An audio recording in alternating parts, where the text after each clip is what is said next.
Kirk, I have to talk about your Tiger days a little bit. And you played on some famous Tiger teams, namely the '84 and the '87 teams. What are your memories of that time? I think the thing with the Tiger teams was that I was drafted, went into the minor league system, and then the team that won basically we were like homegrown, you know. Lance Perry, Jack Morris, Dan Petrie, Lou Whitaker, Alan Trammell, Tommy Brookins, Dave Rosema, I'm guessing a couple, but we kind of came up together, and we grew together, and if you can just think back to, we're all young in our young 20s, and going through this together, and then, kind of what we started out talking about, first thing you got to do is realize what your goal is, and we all had, great coaches and people that spent the time with us to help us understand why we were really there, and then to become dedicated and determined together and persevere through all these things and realize it, and then really turned into a very, very, very good team. It wasn't a team of stars, it was just a team of guys who were taught how to play the game right. We were fundamental.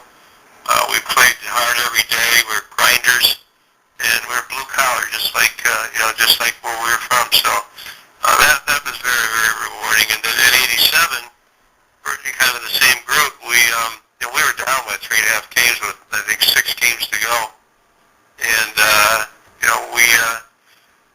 Toronto beat us that Saturday night, and then I was very disappointed. We were down 4.5 games I think after that. And I just said, come on, guys. We just set the biggest bear trap all the time. We're going to win this thing. And wouldn't you know it, Toronto lost all their games. We swept them the next weekend. And we won our division. Unfortunately, we spent what we had in Minnesota, who we handled all year. It ended up beating us in the playoffs. And then they went on to win the World Series. So in reality, we had a lot to do with that World Series as well, because we schooled Minnesota pretty much, but made them go through us, a very good team, to get to the World Series. They were ready.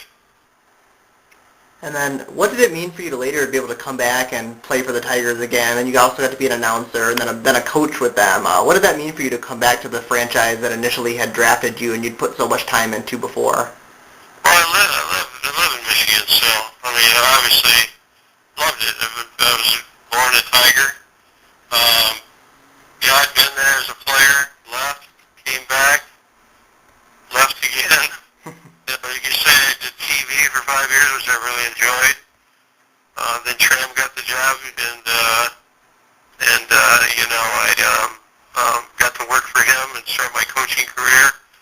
Then, we got let go, and then I got the opportunity down here, so I've left again. But, I talked to Jim Leland time to time, and I still got Tiger in me for sure. I'm a Diamondback, but certainly I pulled for Jim Leland. Jim Leland was my first professional manager, and he's always taken the time out for me to try and make me better, a better player, a better person, and certainly still support them and still got my season tickets to this day. And you came back and were a coach in Detroit at a very tough time in the franchise's history, just as far as wins and losses are concerned. How tough was it for you to be able to watch that and not really be able to do much about it? Well, I